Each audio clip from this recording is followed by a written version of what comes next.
It is no longer news that the politics of 2027 is beginning to take center stage in Nigerian political discourse. And one of the most important things that have begun to happen, and of course is very novel, is the fact that the All Progressives Congress, APC, is beginning to take roots in Enugu State, a state that hitherto abhorred APC and had seen APC as a party of the northern Nigeria. But right here in Enugu State, the capital of the Wawa land and the capital of the eastern Nigeria, APC is beginning not just to take roots, but there are also rumors that the governor of the state may join the All Progressives Congress, thereby potentially making Enugu State and indeed southeastern region that of APC. And joining me today to look at these issues as well as the implications of APC taking over Enugu State and what it means for the ordinary person, what it means for even the politicians, is no other than Honorable Chukwunonye Okereke. Honorable Chukwunonye Okereke is a political analyst and strategist. Honorable, you're welcome to the show. Thank you. My pleasure to be here. Okay, Honorable. Now, to begin with, we have a lot to discuss, but to begin with, I want to understand, how did Enugu State move from a state that Enugu is PDP and PDP is Enugu to a situation where we are potentially looking at Enugu State becoming a full APC state? Thank you very much for that question. At the advent of this democracy, in 1999, PDP became the party of choice in Enugu State. And they've held the helms of leadership for the past 20 years plus in Enugu State. But their biggest disastrous outing came in the last 2 years when they handed over power to a tech CEO, a man who suddenly corporatized government and governance, a man who jettisoned those that are political bulwarks, a man who believed that technocracy is the only way to run governance and government. Immediately he took over, that was the day the requiem for PDP started, and they started dying, and up till now, the shadows of PDP is what any person can grasp or hold dearly. A party that Hitato was the darling of the Enugu, a party that made the Enugu prominent nationally and globally, a party of Ikoha, a party of Jim Morgan, a party of Ofimodo, a party that produced national secretary of PDP, a party that produced national chairman, a party that produced a 4-time deputy senate president of PDP. Suddenly, their requiem is being sung because they unfortunately handed over their party to a man who does not believe in party politicking. And that is why the party is beginning to be a shadow of its former self. The party is stuttering and stuttering. I want to understand, and also I want the viewers to have a clear grasp of this issue. What do you mean by the governor does not believe in party politicking? When he was sworn in, he made it very clear that he's going to run a government of technocrats, those that he imported from Europe and America, those that he believed that they are schooled in Harvard and Princeton, those that he believed that they know the ins and outs of government, that those that helped him in polling units and polling booths, that has sleepless night, does not have anything to offer, that they will not want to follow those people that keeps on clapping at Opera Square, that they does not have anything to bring to the table. He said, and it was very clear, that it's going to be business unusual. Truly, it became business unusual. And unusual that decided to segregate those that brought him to power from those that he believes that are going to bring governance. So wait, you are of the opinion that, okay, the downfall of the PDP in Enugu State is the fault of the sitting governor of Enugu State? Exactly. He does not understand how to manage a political party. The PDP for the past 20 but some people will be of the opinion that it is because the PDP at the national level neglected the PDP in the southeast, especially with the Udokoye and Sam Anyanwu banter for the national secretary of the PDP. As a politician, you must understand the game of subterfuge. You don't bring out yourself in the front line. What he did was he brought out himself in the front line, and the missiles, political bullets, got him down. In as much as he was supporting Udokoye, it was a political foxpa for him to come out openly and challenge a sitting national secretary. And he would have known that There is no straightforward rule to this game.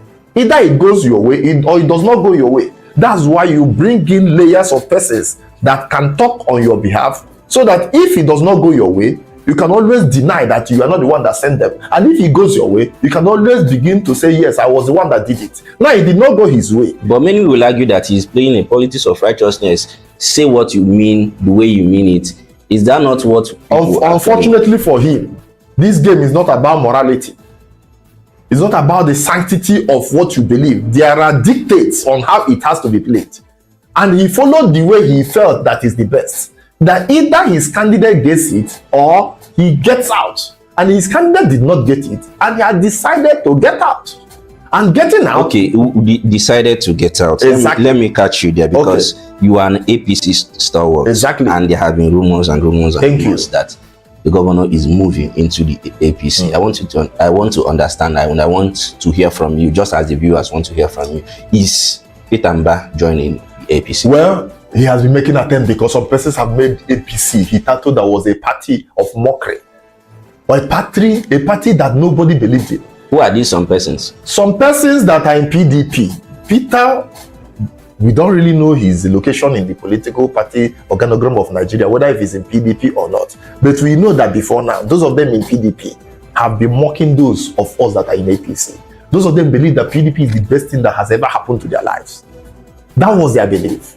But some persons, we are diligently rebuilding the party, block by block, election by election, from polling unit to polling unit, to the extent that 260 wards of Enugu State has the solid presence of APC now, which before now was not the situation.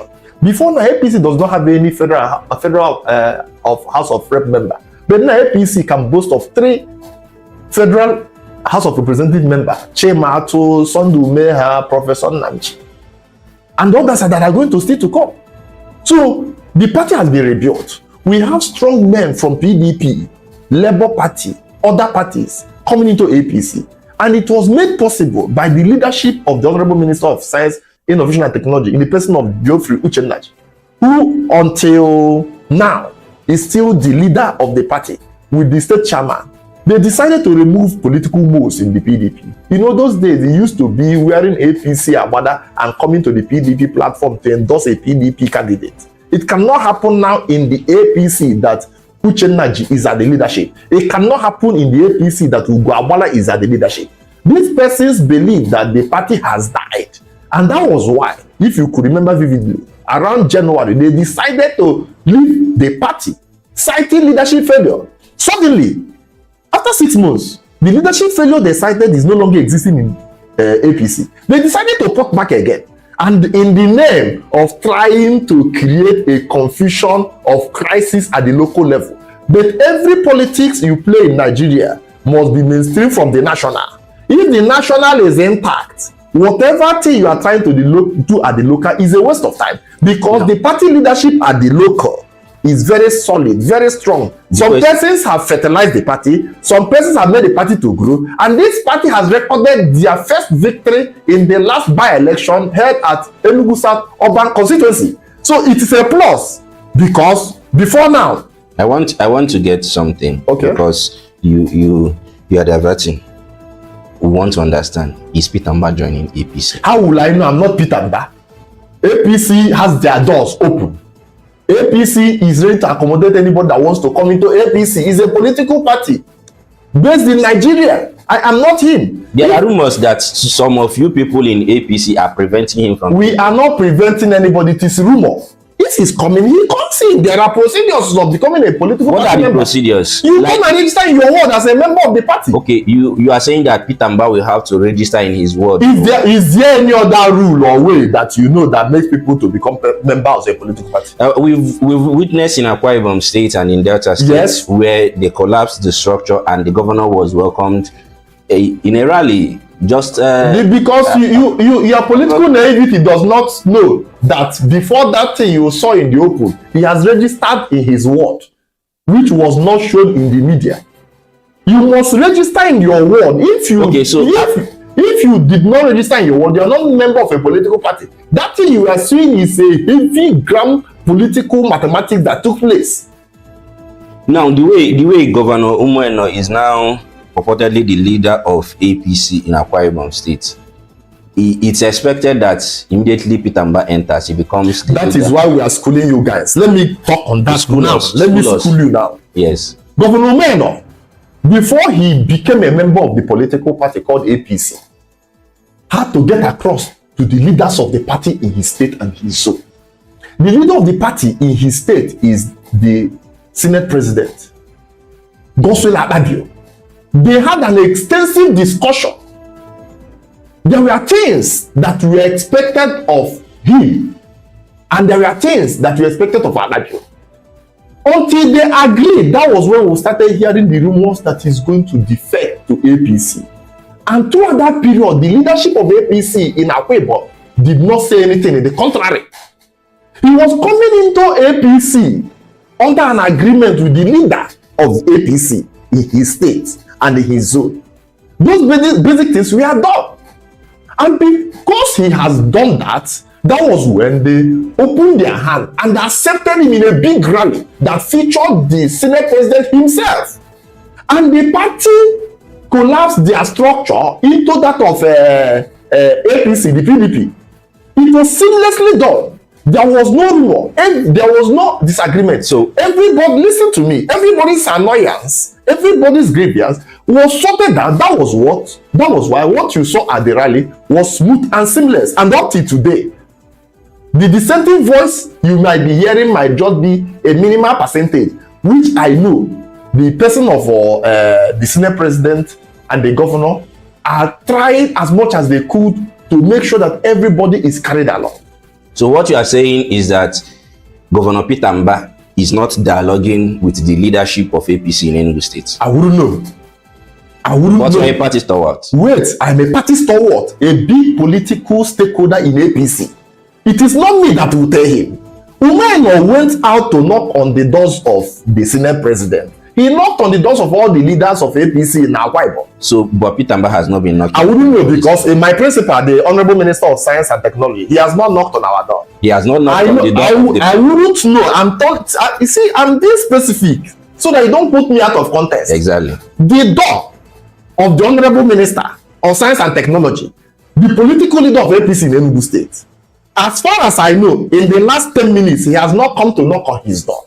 I don't know which other doors he has been knocking on. Okay, we don't know which other doors that he has been knocking on, and that is from Honorable Chukwudoye Okereke. Speaking on the political happenings in Enugu State and how some of these things are beginning to take shape, I believe you are the viewers, you are beginning to get a clear understanding, a clear perspective of the things we are seeing in the political space. And of course, this is the roadmap to 2027 and we'll be tracking it.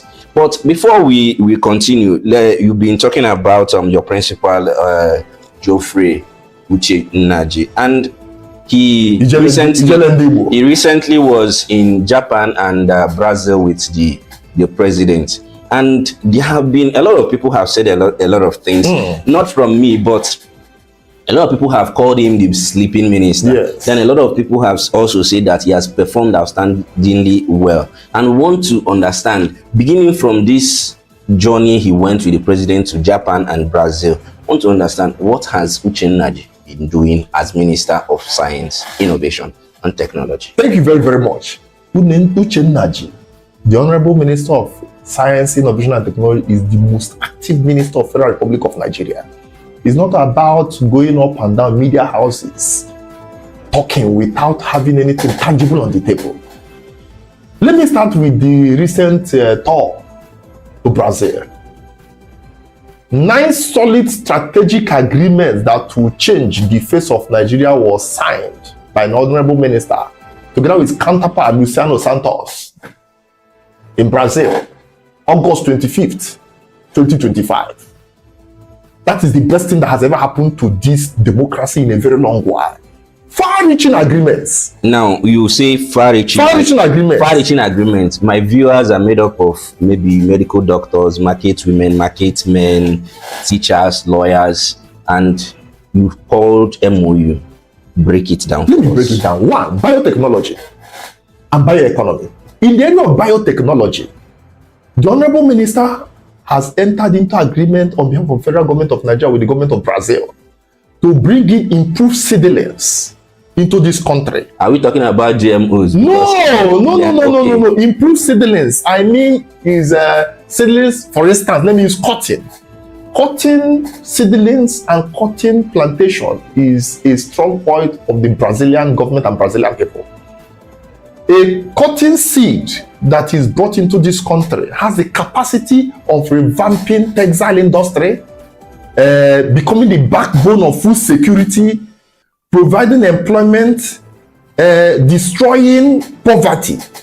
In Brazil, while we are using Brazil has a comparison, a parallel with Nigeria. Brazil is one of the biggest democracies in South America. Nigeria is one of the biggest democracies in Africa. Brazil has 200 million plus people. We have 200 million plus people. Brazil is a resource-rich country. We are a resource-rich country. Brazil has land, we have land. Now, biotech is where to go globally. And these new seedlings on cotton, on soybean, on maize, and cassava has enough capacity to revamp who we are, agro-industrialization wise, to recalibrate this complaint. We keep on complaining that things are challenging, things are difficult. These are not just ordinary MOUs. These are MOUs that are very tangible, that are actionable across board. States we are selected where some things like this are going to be done. For instance, Kebbi, Kano, Kaduna, Ondo, and one other state are for this biotech, where we will revamp our cotton fields in northern Nigeria, where we are going to bring back employment, where we are going to generate scarce resources. And without cotton, all of us are going to go naked.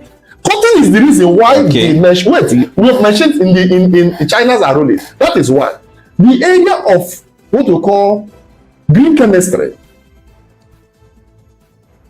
though we are already running similar thing with Longi Green Technologies is a Chinese firm that is doing a 7.9 billion euro project, 15 kilometers into the Atlantic at Akwebo, that will soon be completed. Green ammonia, green hydrogen, especially green ammonia and green hydrogen is what they are going to use in driving ship from 2027. 7.9 billion euro. Nigerians' money, 1 naira was not involved.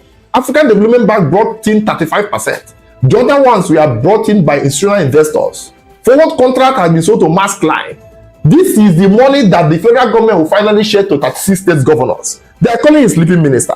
Now, this sleeping minister has signed a contract, an agreement with Embra. Embra is a Brazilian company. Embra is going to do what we call MRO, maintenance, repair, and overhaul of Embra jets. Akwibom is going to benefit, Kaduna, Lagos, I think Kano too. What does it mean? It's going to improve aviation technology in Nigeria. Those gas spare parts that we are not buying, that we used to buy, those foreigns we used to buy aircraft spare parts are going to be domiciled locally here. Down to Enugu, because you talked about benefit northern Nigeria, Akwa Ibom. Yes. But people are saying you are the minister from Enugu State, and you're not just the Minister of Technology, but you're also the Minister of Science and Innovation. Exactly. And Enugu State, where you come from, and even in Kano West, where you come from, there is Enugu State University of Science and Technology. There is also Institute of Management and Technology. And the minister has not facilitated research funds for lecturers. We don't have quality laboratories in ESUT. The metallurgical and metallurgy engineering, if you go there, you can't really see anything worthwhile. And people are asking, there is something like that in your backyard. Yes. Literally your backyard. Yes. What has been done? We will not fund the Enugu state government to accept federal government projects and programs. The minister attracted 60 billion naira solar panel factory between Amaguns and the Abugo. Your governor instigated locals to start contesting for the land where 60 billion naira solar panel factory will be sited in Enugu. Let my viewers get you clearly. The minister attracted a 60 billion naira 60 project billion in Enugu naira State. solar panel, not Enugu State, on Kano West and in Kano East. And the governor of the state, Peter Mbah, rejected it. Exactly. He started creating. In fact, the engineers that were involved in the initial construction of that project were arrested and they were locked up as state CID. These are factual things. I'm telling. What are you talking? I called about police here, state CID. I said they picked some persons and they were locked up there. I called community. Amadu Zandahu. By now it will have been in an advanced stage. 60 billion naira. I don't know whether there's any 60 billion naira factory in Enugu State as we are talking. Now you talked about grants. In Esut, a parastatal under the minister, headed by Professor Ike Monson, Raw Material Research Institute, is doing a project there. There is a lab that was done for a secondary school in Enugu. We are being careful in some of those things. Most of their projects happens to be around friendly states and friendly governors. Then why would you want to stop people's project because of politics? So you are saying that the governor of Enugu State is preventing us from getting the things we should get from the Ministry of Science and Technology. My brother, if care is not taken, the 60 billion naira solar panel factory will go to Cross River, because the governor of Cross River, Governor Otu, is willing and very much ready to provide that. Okay, the governor of Cross River, Otu, is very much willing and very much ready to provide that. And these are the things we are trying to get out from Mr. Okereke Chukwunonye, who is an APC stalwart and of course a loyalist of Chief Uche Nnaji of the APC, the Minister of Science, Innovation and Technology. So we are the last lap of this program, and we want to understand both in terms of the performance of the minister and of course the way forward in Enugu State politics, and what's next we are expecting from the All Progressives Congress as we begin the journey towards 2027. As we go down to 2027, it's very simple. We're going to do politics. Nobody is going to dash anybody power. You have to operate in a party where you have strength. Nobody will build a house and abandon it for you because you're a governor. It doesn't work that way. If you want to join APC, our door is wide open, but it has to queue from behind. And in APC, we are not going to give anybody automatic ticket.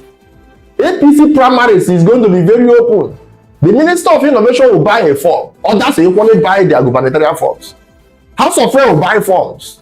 We want to show democracy in action in APC. We will not want to repeat the politics of selection and anointing that PDP is known for. It is not in our culture, it's not in our character, because we don't know who has the capacity. If you think you have the capacity, then buy the form and be able to present yourself for an election. We will not want this type of thing. They keep on writing. They will write with green pen, write with red pen, write with black pen. Okay, we don't want any type of writing. So what we want is, buy the form of APC, come into APC, become a member of APC, buy the form of APC and show yourself as a credible member and be ready to go through the hog of the political party primaries of All Progressive Congress. Okay, just the very last question and very simple one. Will Uche Nnaji contest for governor of Enugu State in 2027? Uche Nnaji, we have 17 months away to take over from Lion Building. Is he going to? I said 17 months we are going to take over. So he's not just contesting. We are not contesting. I'm telling you, you are talking about contestation. Who are we contesting with? Is it people that their properties have been demolished? Those that are hungry and angry? People that you are using superficiality to bamboozle? People you are telling that is the politics unusual. Do you think that the Enugu people are daft? You know, when few percentage are on social media, they think that is where the preponderance of the voting masses are located. No, we have 17 local government areas in Enugu State. Over 450 communities that are languishing in anguish, hunger and anger. And you thought that they are going to bring you back so that next 4 years of their life is going to be wasted. Uche Nnaji is coming to the rescue. That is why I call him Ijele Ndigbo. Okay. 17 months we take over. Uche Nnaji is coming to the rescue according to Honorable Chukwunonye. Okay, you seem to have issues with Peter Mbah's politicking because he chose to work with technocrats. But I want to also understand, he has picked some technocrats, even though, as you say, Harvard and all of these things, but most of them are not from Harvard. I don't even know if any of them is from Harvard. But how can you assess his policies since he has put politicians aside and faced technocrats? The truth is that his policies are anti-people.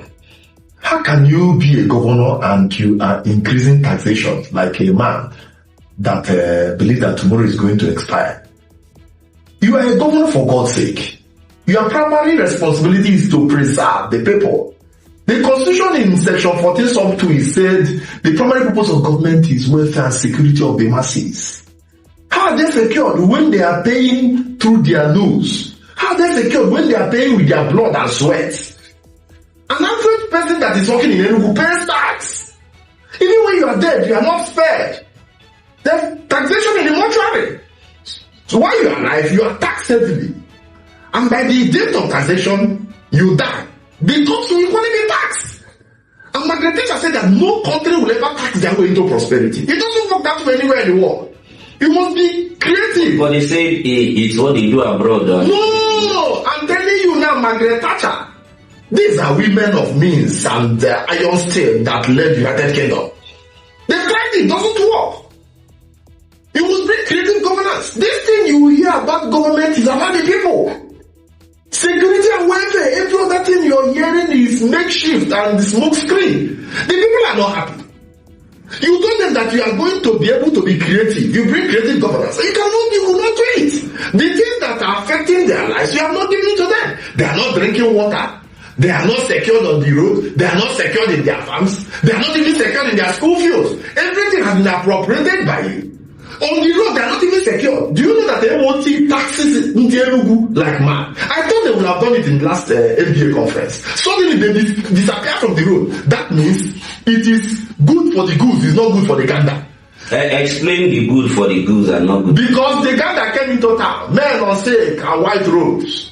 Those that are operating in the hallowed chambers of justice. Because they knew that what they were doing to the Enugu Hitatu before now, it's very wrong. I thought that the law should not be respecter of any person. That means the law respects the visitors to Enugu. That means there are laws that can be put into a pause. I thought the laws were suspended so that it can ease movements and make our visitors. Then why are there laws in the first place? You suspend certain laws. Who visitors who? Our laws suspended if you travel to United Kingdom. Are you trying to say that the governor treats Enugu badly? Discriminatory policies. The governor is discriminating against his people. Exactly. He doesn't like his people. These people do not even see him. If they want to meet their governor, they see him through Zoom. But the belief is that... Do you know that he does not communicate, he does not engage, neither does he interact with anybody in Enugu? Do you know traditional rulers don't go to government house? Do you know that it's only when but their palaces are not in government house. Wait, they are the custodians, they are the fourth tier of governance and government. They are the people, actually. If you want to... if they have their house of chiefs... Yes, they have the house of chiefs, but when a prominent traditional ruler feels like seeing his governor, when your father wants to see you, you buy your father from seeing you because you are the Zoba or you are the governor. Your father has express exit and entry to wherever you are. You in fact, the job of a governor is to service and is a servant to the people. Because they gave you their mandate. They submitted in totality what it is that is theirs unto you. And you are talking about outsiders and insiders, different group policies. Do you know that the Enugu State Broadcast of ESBS is superintended over by a Yoruba man? Do you know that the forest guard, the local security network of Enugu is in the hands of a Yoruba man? But there is nothing wrong in picking competence. My brother, Enugu is not short. Are you trying to say that Enugu has a lot of incompetent journalists? It's not... that is what you are alluding. That we don't have competent journalists in Enugu, of Enugu extraction, that could be able to superintend over ESBS. And ESBS is it very wonderful that even the so-called competent journalist is manning that place. What value has he added that Jikato did not do while he was there? Let him be able to even up to, in fact, let him get to the Jikato's level, not to talk about going beyond Jikato, when Jikato was superintendent over years. So what are we trying to say? What we are trying to say is, try to improve and build the capacity of your people. They donated their mandate to you. Totality of what they would have loved to do for themselves, they say, do it for us. And you are failing in that responsibility. And the only way they are going to react is in next 17 months by bringing a Chief Honorable Geoffrey Uche Nnaji, the political strategist and analyst. And this is where we are calling it a wrap today on the roadmap to 2027. Of course, you have to stay tuned with us as we continue to unravel issues surrounding the elections of 2027, both at the national level and, of course, at the state level, and make sure that you are properly informed, properly carried along, so that you can make the best decision. From African Telecast United, I am Bugwabu Emmanuel Chizoba.